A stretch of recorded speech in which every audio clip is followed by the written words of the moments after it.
Hi friends, எல்லாரும் எப்படி இருக்கீங்க? பயங்கர கூஸ் பம்பில் இருக்கீங்களா? நானும் அப்படி தான் கூஸ் பம்ப் ஓவர்லோடில் இருக்கேன்.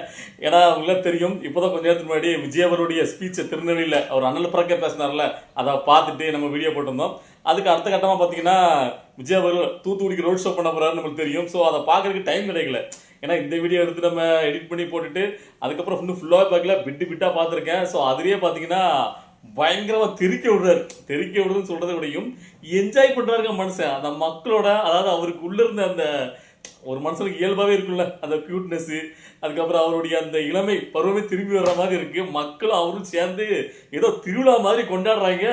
எனக்கு நான் பார்த்த வரைக்கும் பார்த்தீங்கன்னா நம்ம தூத்துக்குடி பசங்க சும்மா வெறித்தனமா என்ஜாய் பண்ணிருக்காங்க. அவரும் என்ஜாய் பண்றாரு, எப்படி சொல்றதே தெரியல. ஸோ வேற லெவல்ல இது வந்து பார்த்தீங்கன்னா அரசியல் மாதிரி தெரியல, ஏதோ திருவிழா மாதிரி கொண்டாடிட்டு இருக்காங்க தூத்துக்குடியில். ஸோ வேற லெவலில் இருந்துச்சு. ஸோ அதான் பார்த்த உடனே இப்போ பார்த்தீங்கன்னா வரும்போதே பாருங்களேன், அவருக்கு மாலை மரியாதை பூன்னு உங்களுக்கு தெரியும். திருநெல்வேலிக்கு போகும்போது பூ மலையா பொழிஞ்சாங்க மக்கள். இப்போ என்ன பண்ணிட்டாரு தளபதி, அவரே ஒரு பூ மூட்டையை வாங்கி வச்சுக்கிட்டு அவர் பங்குக்கு மக்கள் மேல பூ மலையா பொழிறாரு. இதுல மக்கள் என்னென்னலாம் அவருக்கு கொடுக்குன்னு நினைச்சாங்களோ ஒவ்வொரு பரிசு அவர் கொடுக்காங்க. அவரும் அதை சந்தோஷமா ஏற்றுக்கிட்டு இப்போ நீங்க பார்த்து தெரியும். எனக்கு இது என்ன ஒரு ஆச்சரியம் கேட்டீங்கன்னா, சடனா ஒருத்தர் வந்து பாத்தீங்கன்னா ஒரு கித்தார் ஒன்று கொடுத்துட்டாரு. அதாவது என்னன்னு கேட்டீங்கன்னா, இதுக்கு முன்னாடி ஒரு படத்துல வந்து பாத்தீங்கன்னா கித்தார் வாசிப்பார்ல, என்ன வேலை அந்த மாதிரி கித்தார் வாசிக்காரு. ஸோ ஒவ்வொரு கியூட்டா ரியாக்ஷனும் பயங்கரமா இருக்குங்க. அவர் வந்து பாத்தீங்கன்னா அதாவது ஒரு சின்ன பையன், அவன் வந்து பாத்தீங்கன்னா தளபதி கூட அந்த வண்டியில ஏறன்னு சொல்லி ஆசைப்பட்டு ஏறான். அவனை தூக்கி வச்சு யாருமே எதிர்பார்க்காத டக்குன்னு தோல்ல வச்சுட்டாருக்க மனுஷன். தோல்ல வச்சு அது ஆரவாரம் என்ஜாய்மெண்ட் எல்லாமே. அதாவது உங்களுக்கு தெரியும், நேற்று வந்து உதயநிதியா வந்து பார்த்தீங்கன்னா ஒரு சின்ன பெண்ணை தூக்கி அவரோட அந்த வண்டியில் ஏற்ற மாட்டார்.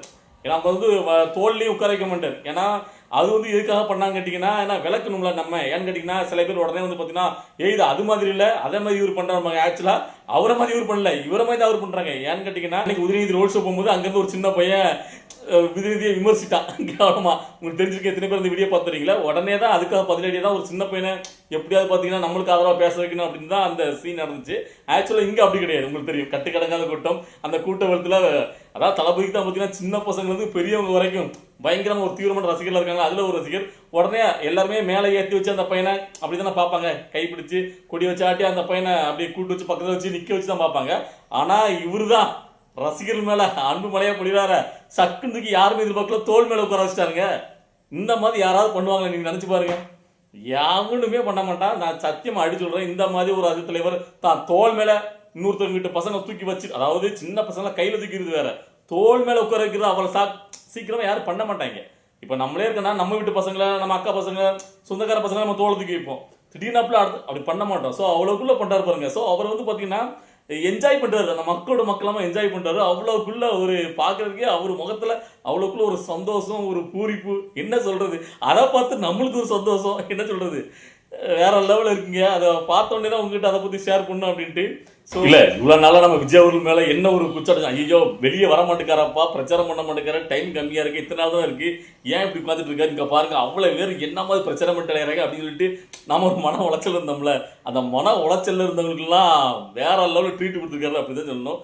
மனுஷன் பின்றாரியா, அதாவது கிடைச்ச சான்ஸை அப்படியே கச்சிதமாக பயன்படுத்துறாரு. எவ்வளோ முடியுமோ இறங்கி நம்ம என்ஜாய் பண்ணிட்டு போயிடும் மக்களோட மக்களாக எல்லாரையும். அதாவது ஒரு ரோட் ஷோலேயே ஃபுல்லாக டோட்டலாக எல்லாரும் ஃப்ளாட் ஆகிருப்பாங்க. அந்த மாதிரி மக்கள் அப்படி வேற மாதிரி. அது வந்து பார்த்தீங்கன்னா ஒரு அரசியலுக்காக ஒருத்தர் வந்து பார்த்தீங்கன்னா இப்படி வந்த மாதிரி தெரில, அவர் வேற மாதிரி ஒரு மக்களை அவர் ஸ்டைல்லே அவர் கவர்ந்து இழுக்காரு. ஸோ இந்த மாதிரி நான் சொல்கிறேன். அதாவது விஜய் அவர்களுக்கு அடுத்தடுத்தாப்பில் வந்து பார்த்தீங்கன்னா அனுமதி கிடைச்சதுன்னு வச்சுடுங்களேன், புரட்சியே இருக்குது, சில புரட்சி தான் 2026. ஸோ அவங்களுக்கு அடிவில ஏறி ஆரம்பிக்கும் அந்த. அதனால் இதெல்லாம் பார்த்துட்டு தான் இவங்க வந்து பார்த்தீங்கன்னா விஜய்க்கு வந்து பார்த்தீங்கன்னா அனுமதி கொடுக்க மாட்டேங்க. இவங்க போனால் இவ்வளோக்குள்ள கூட்டம் கொடுது, இந்த மக்கள் செல்வாக்கு, இவர் பின்னாடி தள்ளுற அந்த கூட்டம், இதெல்லாம் பார்த்தா தான் அவங்களுக்கு எரியுது இல்லை. ஸோ அதனால தான் பார்த்தீங்கன்னா அந்த அனுமதி கொடுக்காம அப்படி ஏதாவது ஒன்று பண்ண வேண்டியது. கேட்ட கடைசி நேரத்தில் இங்கேருந்து அங்கே போகிறதுக்கு 1 மணி நேரம் அப்படி சொல்கிறது. ஸோ இப்படி ஏதாவது ஒரு கிடுக்கப்படியில் அவருக்கு போட்டு அவரை வெளியிடாமல் தடுக்காங்க. சரி, எனக்கு தெரிஞ்சு இவ்வளோக்குள்ள அவர் என்ஜாய் பண்ணுறதை பார்த்தா அவர் முழுக்க வெளியில் வந்து இப்படி ஊரில் இறங்கி நம்ம வந்து பார்த்தீங்கன்னா ஆடணும், அதிரடியாக காட்டணும் அப்படிதான் நினைக்காரு.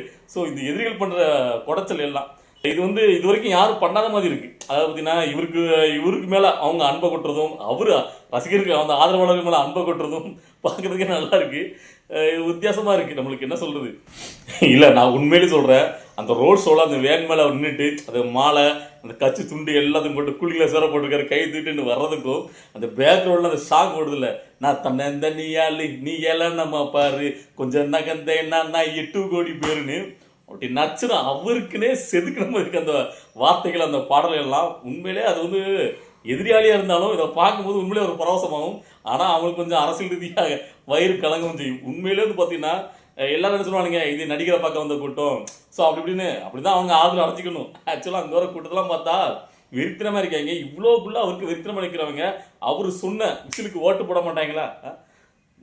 மாஸ் பண்ணிட்டு இருக்காரு. அதாவது இன்னும் இதே மாதிரி இன்னும் லாஸ்ட் டைமில் இப்படி வந்து கொஞ்சம் ஒரு 4-5 தொகுதிக்கு மாவட்டங்கள் இப்படி போயிட்டு நின்றாருச்சுங்களேன், நச்சுன்னு இருக்கும். சரி, ஓகே. இதுல இன்னொரு முக்கியமான ஒரு வைத்தறிச்சல் பிடிச்ச ஒருத்தரை பத்தி பேச வேண்டியிருக்கு. அதாவது இந்த அரசியல்வாதிகள் விஜய் அவர்களுடைய அரசியல் மக்கள் செல்வாக்கை பார்த்து பயப்படுறாங்க, வயிறு ரைட், ஓகே, அது ஒரு பக்கம் இருக்கட்டும், அது எப்பவும் நம்ம போட்டு அடிக்கிறது. ஆனா இந்த ஆள் மனுஷன் விஜய் எப்பெல்லாம் மக்கள் தூக்கி கொண்டாடுறாங்களோ, எப்பெல்லாம் அவரு எல்லாரும் பயங்கரமா ரசிக்கிறாங்க, அவர் பக்கம் எல்லா மக்களுடைய அன்பும் போகுது, அவரை நேசிக்கிறாங்க அப்படின்னு தெரியும் போதெல்லாம் இவர் வந்து பாத்தீங்கன்னா இந்த வயிறு எரிஞ்சு ஏதாவது ஒன்று பண்ணுவார். அப்படிதான் இப்பவும் பண்ணிருக்காரு சூப்பர் ஸ்டார் ரஜினிகாந்த் அவர்கள். என்ன கேட்டீங்கன்னா இப்போ வந்து பாத்தீங்கன்னா ஏர்போர்ட்டுக்கிட்டே ஏதோ பிரஸ் மீட் கொடுக்காரு. ஆக்சுவலா இவர் வந்து பிரஸ் மீட் கொடுக்கவே மாட்டார். இன்னைக்கு அதிசயமா ஒரு பிரஸ் மீட், அதுலயே வந்து கேட்கறாங்க. அது வந்து பாத்தீங்கன்னா இந்த இளைஞர்கள் பார்த்தீங்கன்னா நடிகர் பின்னாடி போகிறத பற்றி அதுக்கு வந்து பார்த்தீங்கன்னா ரொம்ப ஓகே சீலனாக பரிந்துரைக்கார். அதாவது படிப்பில் தான் கவனம் செலுத்தணும், நடிகர் பின்னாடி போகக்கூடாது, போய் உங்களுக்கு எதுவும் ஆயிடக்கூடாது, ஸோ கவனமாக இருங்க, போதே பக்கம் போகாதீங்க, அப்படி இப்படின்னு ரொம்ப வந்து பார்த்தீங்கன்னா தத்துவமாக ஒழுக்கமாக பேசியிருக்காரு அந்த ப்ரெஸ் மீட்டில். தான் இவ்வளோ நாளாக சினிமா துறையில இருந்து இவ்வளோக்குள்ளே பார்த்தீங்கன்னா எல்லாம் பண்ணிக்கிட்டு நடிச்சிட்டு தானே இருந்தீங்க. இவ்வளோ நாள் இவங்க வந்து பார்த்தீங்கன்னா இன்னைக்கு சரி நீங்கள் சொல்லுங்கள், அதாவது ஒரு பெரிய மனுஷனா புத்திமை சொல்கிறது தப்புன்னு சொல்லலை, அது எப்படி கரெக்டாக இன்னைக்கு மட்டும் சொல்கிறீங்க? இவ்வளோ நாளாக அந்த புத்திமை சொல்ல காணும். இன்னைக்கு விஜய் அவர்களுடைய நெல்லை தூத்துக்குடி இந்த இது வந்து ஹைலைட்டாக போயிட்டு இருக்கும்போது இங்கே இவருடைய ப்ரெஸ் மீட் வேற போட்டிருக்காங்க அப்பப்போ. ஆனால் அங்கே பார்க்கறதுக்கு ஆள் கிடையாது. இருந்தாலும் நம்ம கண்ணில் வந்து படுது. இந்த 2-3 பேர் இந்த எதிர்கட்சிகள் இருப்பாங்களா, அவங்க ஷேர் பண்ணும்போது அது நம்ம கண்ணில் படுது. இதில் அவர்கிட்ட அந்த ப்ரெஸ் மீட் போட்டு இன்னொரு நறுக்குன்னு ஒரு கேள்வி கேட்குறாங்க, இவ்வளோ நாள் நீங்கள் சினிமா துறையில் இருக்கீங்க, இந்த ஜனநாயகன் இப்படி முடக்கப்படுது, அதை பற்றி நீங்கள் என்ன சொல்கிறீங்க அப்படின்னு கேட்டால் நோ கமெண்ட்ஸ். இதுக்கு மட்டும் நோ கமெண்ட்ஸ். ஆனால் விஜய் அவர்களுடைய கூட்டத்தில் யாராவது அடிபட்டு ஏதாவது ஆகி போச்சுன்னா அதுக்கு கூட பொத்துல வந்து ட்வீட் போடுவார், ஐயோ அப்படின்ட்டு.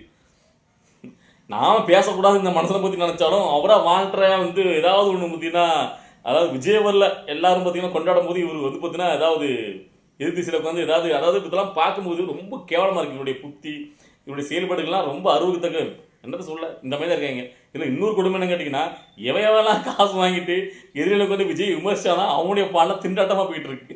அதில் ரீசெண்டாக ஒன்று பார்த்தேன், விஜய் தான் அடையாளமே கொடுத்தது அந்த ஆளுக்கு, பிடி செல்வகுமார் ஆளுக்கு அடையாளம் கொடுத்து எல்லாத்தையும் கொடுத்து தூக்கி வளர்த்து விட்டா. கடைசியில் வந்து பார்த்தீங்கன்னா பாலை குடிச்ச பாம்பு மாதிரி சீருமே அந்த மாதிரி பார்த்தீங்கன்னா எதிரிகளில் திமுக போயிட்டு விஜய் எதிராகவே வம்படியாக உட்காந்து விமர்சிட்டு இருந்தால் அந்த ஆள். அதாவது திமுக வந்து பார்த்தீங்கன்னா நம்மளுக்கு தூக்கி கொடுத்துரும் அப்படிங்கிற ஒரு மெதப்பில் கடைசியில் வச்சாம்பார் ஆப்பு. அங்கே யாருக்குனே பயங்கர முட்டு கொடுத்துறவங்களே சீட்டு கொடுக்கல, இவருக்கு போனவனை கொடுத்துருவாங்களாம். இப்போ கடைசியில் சீட்டு கொடுக்கணும்னு செஞ்ச உடனே நான் திமுக வந்து வெளியே இருக்கிறேன், யார் பிடி செல்வகுமார். எனக்கு இதெல்லாம் பார்க்கும்போது அதாவது துரோகிகளுக்கு சம்பளம் இதான். அதாவது எங்கே போனாலும் துரோகி எவனும் மதிக்கப்படுறது கிடையாது. அவங்க விஜய்க்காண்டி இவங்களை யூஸ் பண்ணிக்கிட்டாங்க, தூர எரிஞ்சு போட்டாங்க.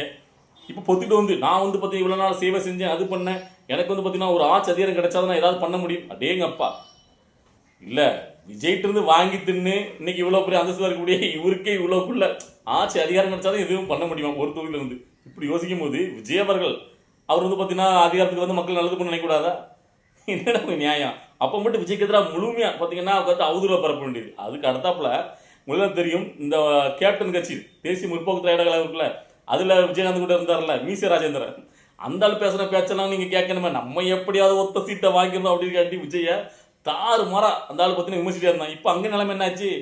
அங்கேயும் ஒரு மண்ணாக இதாகவே மதிக்கலை. உடனே பார்த்தீங்கன்னா இப்போ நான் வந்து வெளியேறேன், என்னை வந்து விடுவீங்கள், நான் வந்து கிளம்புறேன், நீ போய் அவனை எவன் கூப்பிட்டான் அப்படின்னு அவங்க தட்டி விட்டாங்க.